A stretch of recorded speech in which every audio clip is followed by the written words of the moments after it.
land.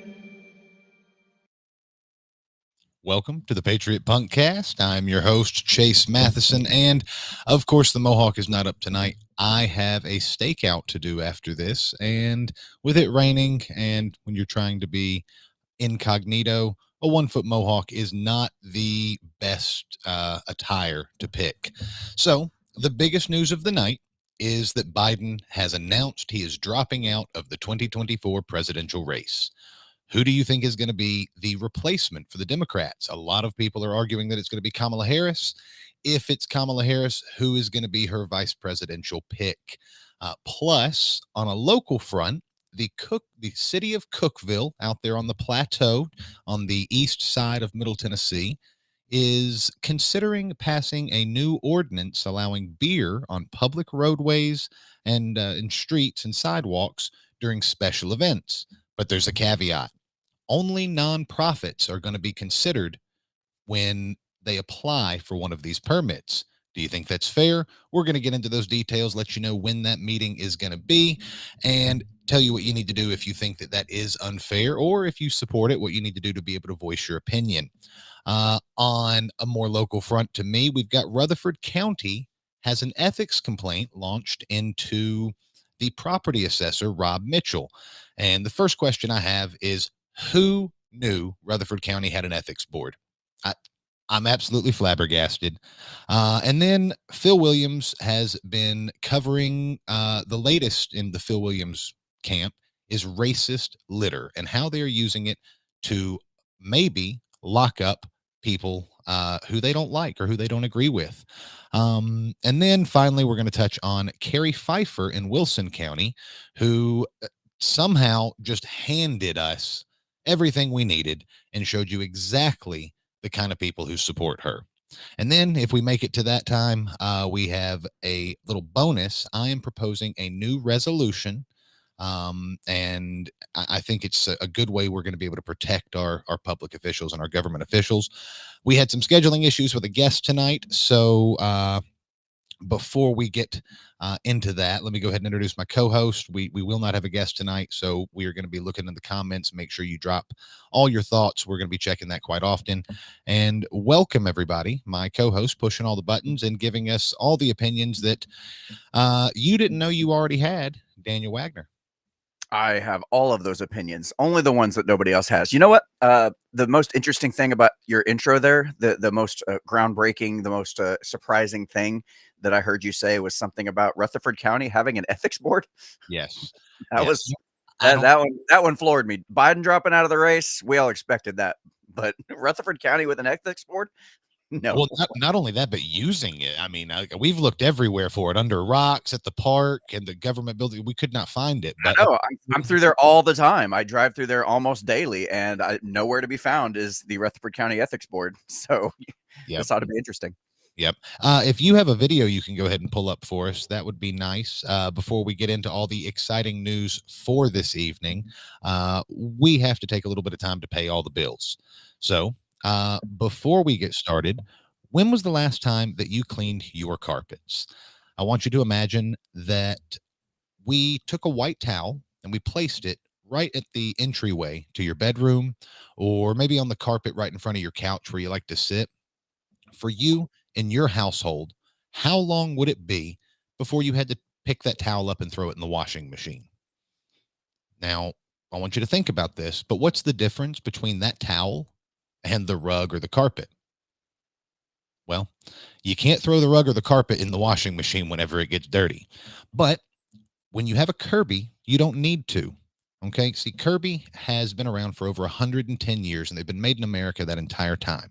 And over that time, they have figured out exactly what it takes to clean your home.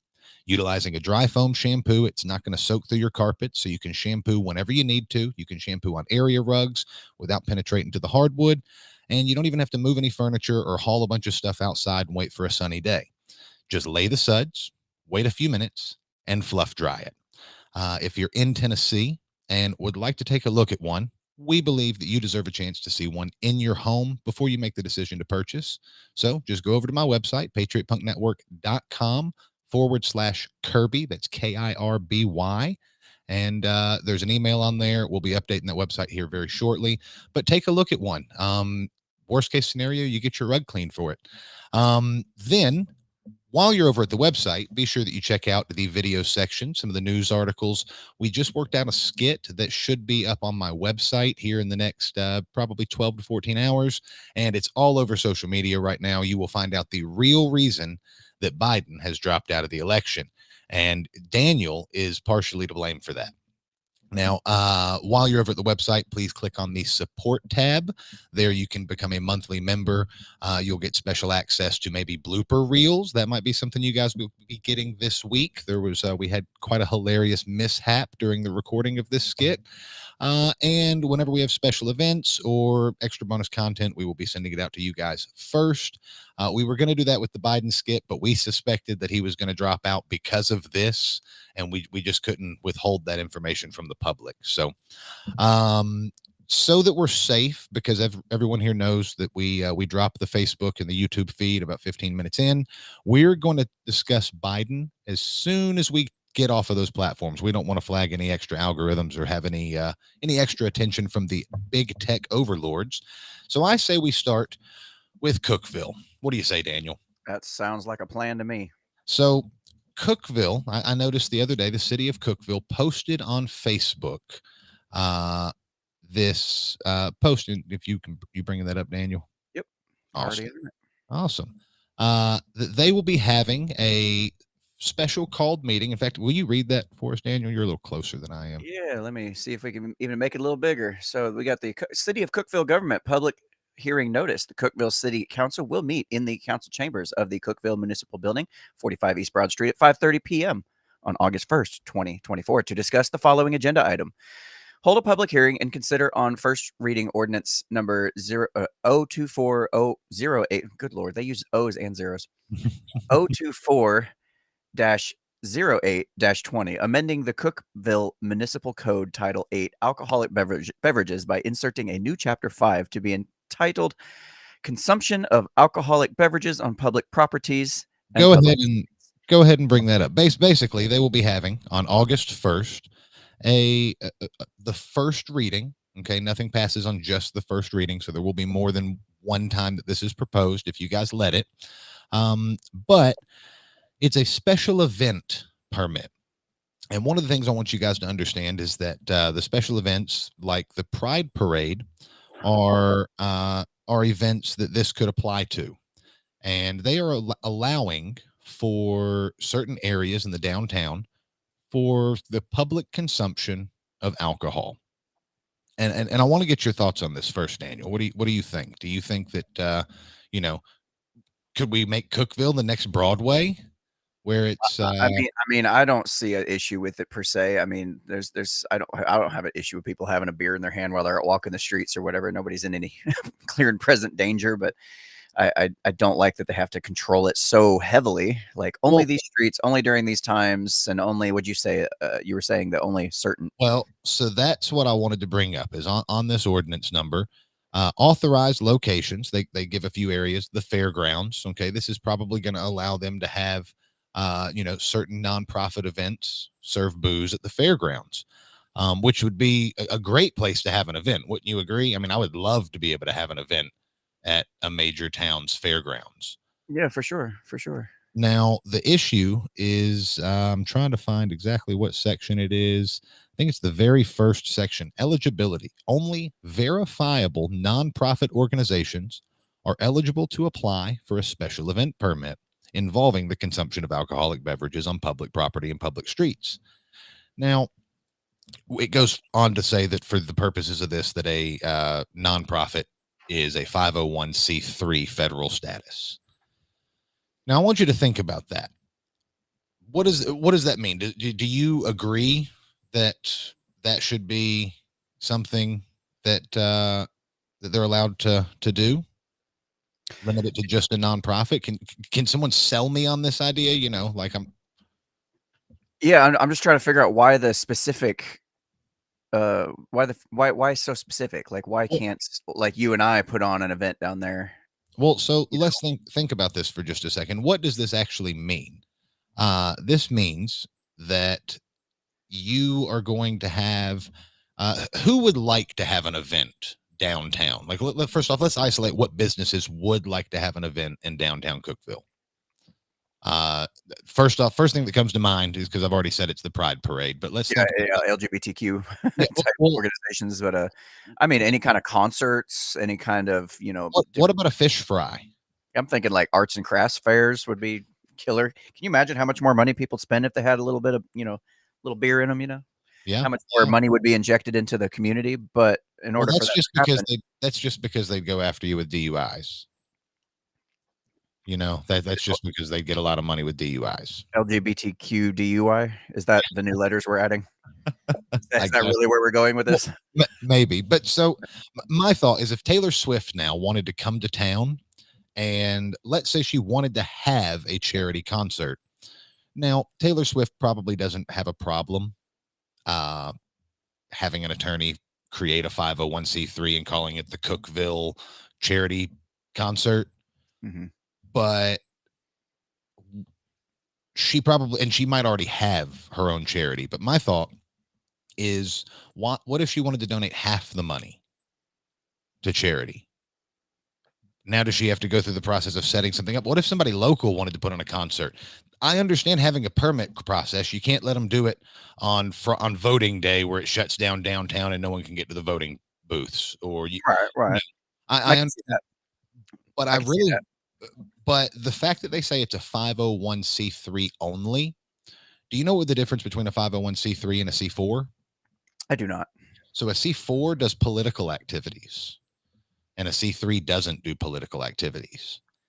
So we're saying only non-political, federally sanctioned groups. Yep. So it's almost. I mean, it's just weird that you would have a local event or a local like municipality dictating based on federal regulations whether or not they can put on an event. Like, why can't Well, they just make those decisions? Like, why not put the power in the hands of the people that would normally make those decisions to to allow those permits through or not? Like, let them have some discretion to decide whether this makes sense or not for their community. yeah, and I don't know exactly how the legality of that would work, but speaking legality of this, a Supreme Court case comes to mind, Reedy v. Town of Gilbert, which ruled that they treated political signs differently than they treated yard sale signs, differently than they treated other kinds of signs. And a lot of towns still do this. And it's Yeah, political we sign spoke season. about this in a previous episode. I remember you bringing that up before. Yeah. So how does that apply here, you think? Well, the ruling in that was that you can't have different rules for political signs without de facto content based discrimination in a public forum. They are controlling what can happen in a public street. Now, it's not a free speech issue, like because drinking isn't free speech, but we're not discussing that. We're discussing who they're going to issue permits to, and they are flat out saying we're not going to give it to anyone whose content is political. Yeah. So they're saying that they will admit some groups, but they're just specifying. You're arguing that it's the exclusion of the political stuff that makes this. Well, that is the one glaring issue. The other Yeah. issue I see is I should imagine that there are businesses already on some of those streets, some of which would like to have a venue. Maybe they need to have a fundraiser or they want to have a fish fry or something like that. And you will give them a permit or you'll let them do other things, but you won't let them take a hold of all of the benefits that a nonprofit from out of state could get. Yeah. So A fish fry with beer would be awesome. yeah, and I understand there's liability risks and all of that thing. So then don't allow it. You can't say, well, with nonprofits, there's no liability risk of people being drunk and driving home. That only happens if it's a for-profit event. Right. So the immediate thought that I have is, who like local county governments give a lot of money to, right? Mm-hmm. Nonprofits. And it's a way for those people to perpetuate power. They don't want somebody who was the guy that from Virginia that sang the honky tonk song or whatever it was.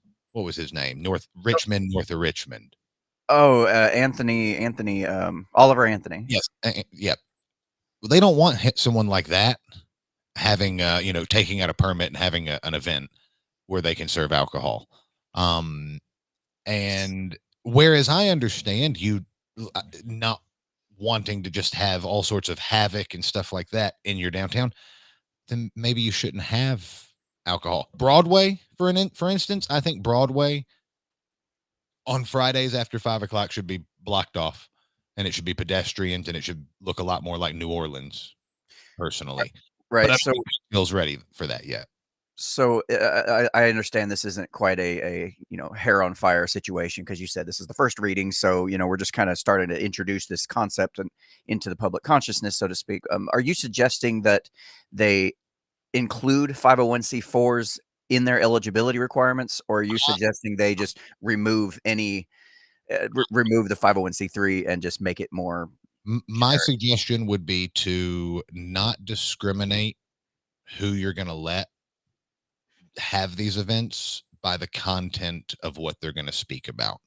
And that means that you are going to have to allow pride parades and the Klan if they want to have start a nonprofit and have an event. Like you can't have one and not the other. Yeah. Now if they're not asking for the same day or something, I'm sure you can find some reason to go after one and not the other. But that's not how government's supposed to work. So the easiest way is to just say, no, we're not going to do it. I just think that's the simplest. But then there's one other thing that I want to point out. Can you go back to the Facebook post and pull this up? Because there's one thing that I think stands out glaringly obvious. And this is why I wanted to talk about this tonight.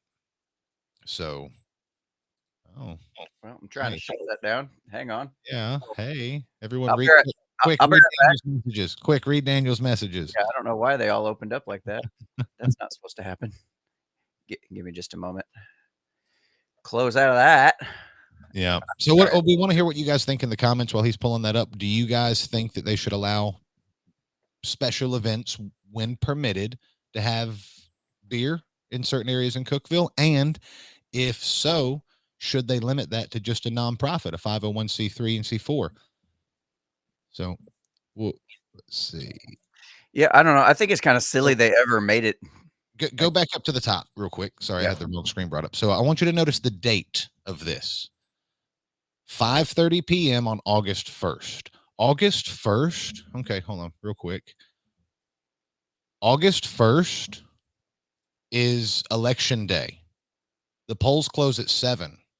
So people are going to have to make the choice on election day if they want to speak here of either getting to the polls early, taking advantage of early voting, or these elected officials have put you in the position where maybe they're going to try to pass something on a day that they know a lot of people won't show up. And I think that's wrong. Hopefully it was an oversight. They should postpone this meeting because you should not do government business on election day. I think that's absurd. Yeah, If you want people to participate, especially the meetings at 5:30. Now, if you wanted to do an 8 o'clock meeting on election day, polls close at 7. Hey, so be it. I almost don't think you should be discussing business and handling business when the people that will be voting on something might be voted out in that very night. But that's a subject for another day. So if you think it's messed up that they're having early or they're having on this meeting on election day, then drop a comment and let's go ahead and drop. And I'll go ahead and do that. The YouTube and the Facebook. So if you're watching on YouTube, Facebook, catch us over on Rumble or on X. We're dropping you now.